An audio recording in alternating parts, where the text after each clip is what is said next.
Channels Television. So we'll continue to continue to monitor development of sports at the grassroots. Keep in mind the Channels Track and Field Classics. It's the maiden edition, November the 11th and the 12th. Venue, Teslim Balogun Stadium. We're going to start 9 a.m. Loads of schools in Lagos State, and they want to be part of this. And for us, we want to use it to, launch into the development of athletics. And then who knows? You never know. We will just keep expanding, just the same way we did with the Channels International Kids Cup. That's now gone international, and everyone's talking about it. That story of Afolabi Yusuf, that's all you need to know. Just support a child. That's all they need. Just support a child, and you never know where it's going to lead them to. Let's come back home now. Talk about club football. There's some clubs in the Nigeria Professional Football League have been busy. Of course, the league didn't end the way they planned or wanted it, but they're getting ready for the new season. Some coaches have moved. Raphael Everton, Cosmos, to Akwa United. Akwa United are going foreign again after the last time they got Maurice Koeman. And of course, Everton, in case you do not know him, is a Brazilian, won the Federations Cup with Ifeanyi Ubah about 2 seasons ago. And of course, last season had a brief stint with Abia Warriors. Whatever happened with Abia Warriors is not something we do not know about right now. But, right now it's in Akwa United where things, the system seems to be working right there. Of course, with a technocrat, who is the administrator of the team, Paul Bassi. So, Raphael coming back again from Brazil. Mike did a good job.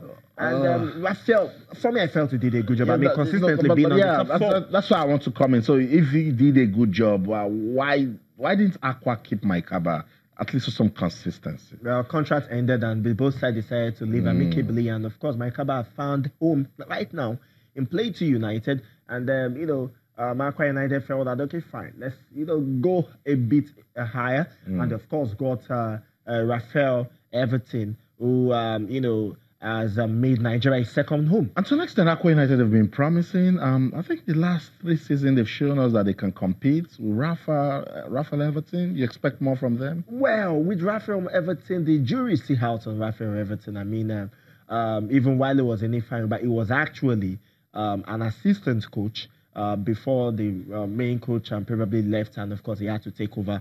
So the jury is still out on him. Yes, he won the Federations Cup. Was in the top 4 that year as well. You want to say that we have not really seen his potential, especially when it comes to club football. Yes, he won the Federations Cup. Of course, it was a very, very nervy one against Nasarawa United when, FC Ifeanyi actually won on penalty. But for FC Ifeanyi not to retain him, says a lot. Of course, he went to Abia Warriors and you know what happened. But he's in Akwa United right now where, things seem standard. Akwa United have consistently been in the top 3, top 4 in the past 3-4 seasons. So you want to say that they want to bring somebody that can be able to continue with that as well. So, so let's see how it's going to be. Okay. Let's see if, hopefully it's not going to be a Thierry Henry, hopefully.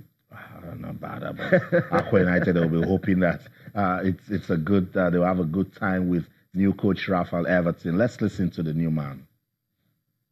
I came here to succeed. I came here to bring it off to Akwa United. And I believe in my job. I believe in the players I have already. I believe in management. I believe in the chairman. I believe everybody here to work together to bring it off to Akwa United. I like the good football, the tiki-taka, and I like my team to play up front. I know I have confidence about my job. I know here I have very good players. And the management do very well. I have everything to succeed here by God's grace. So I believe this one. Why I here? So he says yes. He's excited. He trusts the management.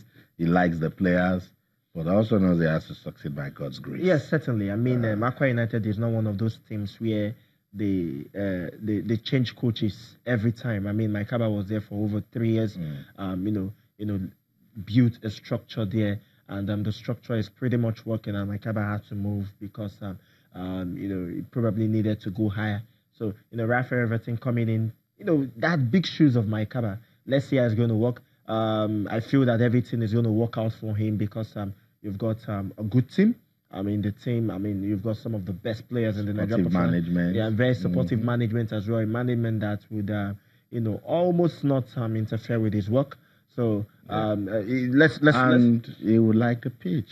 Of course, it's going to like the pitch is maintained. Yeah. Well, it's going to like the pitch because the pitch is arguably probably the best pitch right now, best grass pitch right now in Nigeria. Of course, when it comes to league football and everything, so it's going to like the pitch as well. Yeah. So let's say it's going to work with it. And with coaches like Raphael Everton, it tells us that the world have eyes on our football. Yeah, he's beginning to love the NPFL and he's staying. So we must start doing the right things, so that we can have more persons like him, even players, You know what? Somebody was saying on radio today, and I totally agree.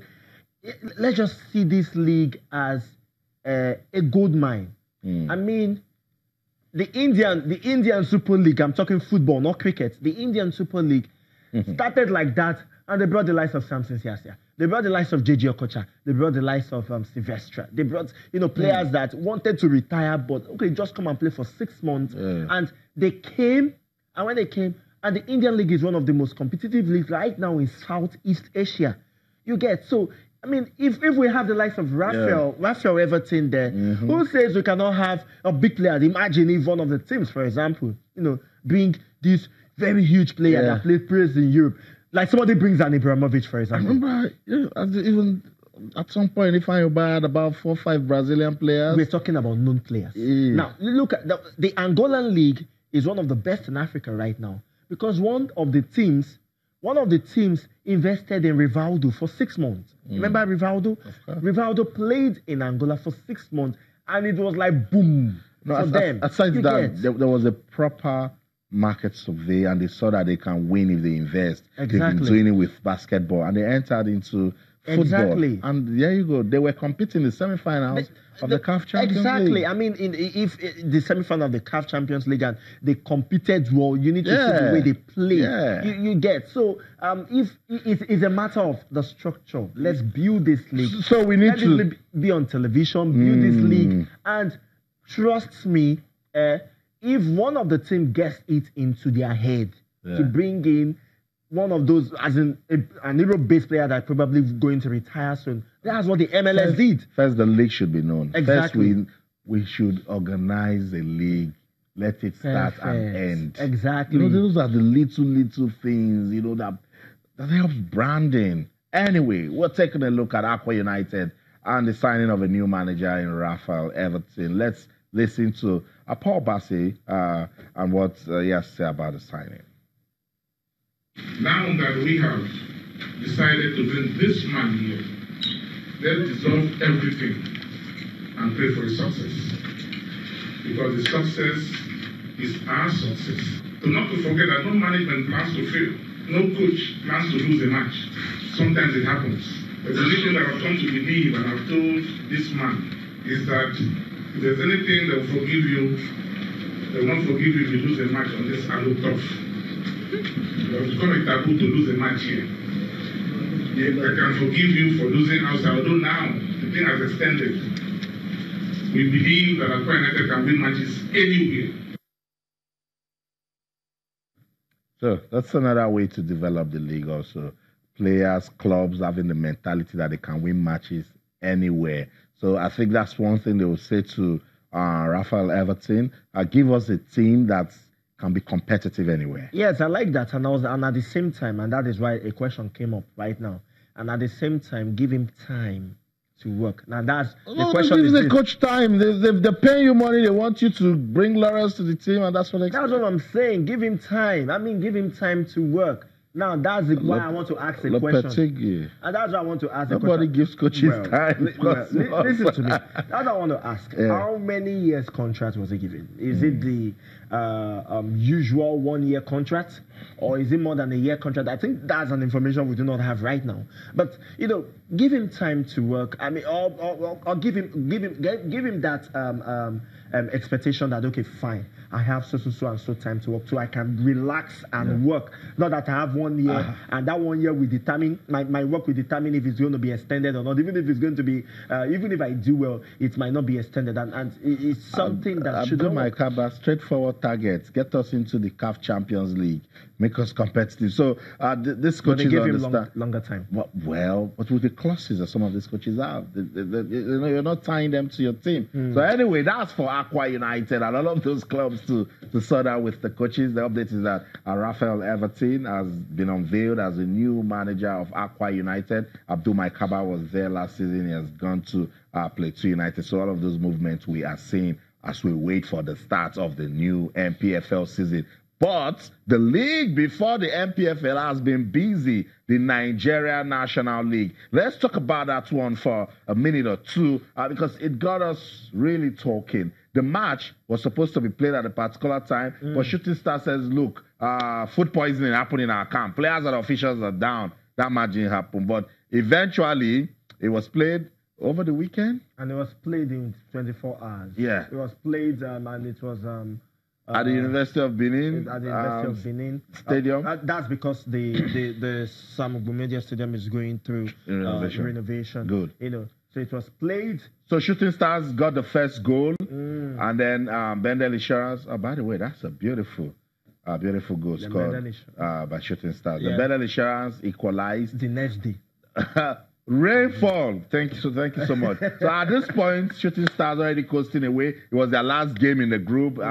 So rainfall came and the game was postponed. Not abandoned, it was postponed. So at this point, fans in Benin say, what's going on? That's it right there. Rainfall. Referee says, look, we can't continue. We cannot continue. So let's go and we're back here tomorrow 9 a.m. to continue the match. So at this point, better insurance. Okay. 1-0. 1-0 in favor of Shooting Stars. And if they had won that, they would have gone on top of the table. Or they would have been level. Gone on top of the group. Group B1 table. So game resumed the next day. And this match got a lot of talking points. Lots of talking about points. The officiating, the time that was added, the goal that was scored. But Bendel Insurance is saying, look, we have already... So that's the equalizer. They equalized and they were over the moon. They were over the moon. Oh, wow. Of course, the story that the deputy governor was also registered for this match too. Lots of controversy. Now this is it, Cosmos. Watch. Okay. So guys, a lot of things happen inside the 16-yard box. So the referee says defender, player handled the ball with the hand and says penalty. Let's watch it again. So because this is the one everybody is talking about. Everybody's talking about. Was a faulty penalty. It shouldn't have been awarded. Look at it. That's it right there. No, that's it right there. Touch the hand. Watch again. Try to bring the ball down, and then he touched his hand. Referee at this point has all the discretion. Well, and then it says penalty. Well, it's a penalty if the ball touched the hand. It's a penalty. But at the same time, you have to look at this ball to hand kind of thing. Remember that it happened at the World Cup in Nigeria versus Argentina. It happened at the World Cup. The guy nodded the ball to the hand, and VAR said it wasn't a penalty. I think that was exactly what he did here. He nodded the ball to the hand as well. So you want to say that the referee discretion is here as well. I mean, there's no VAR here, but the referee discretion is here. But the controversy of adding 14 minutes anyway to the match to as an added time is a big. Not that the ball to the head, you can see. To the hand. Not that the ball to the hand. And that was exactly what happened. So this ball to hand thing, I mean, it went to the head, but he nodded it to his hand. Most referees won't give it. Some referees would have given it. It worked against Nigeria at the World Cup. So it's something that is a big time argument in this one. Lots of controversy in this game. And of course, the NNL would eventually come out to give their own position in this game. But as it is right now, Bendel Insurance won this one. And that is why we used to say that because we heard Paul Bassett talking about a team that can win home and away.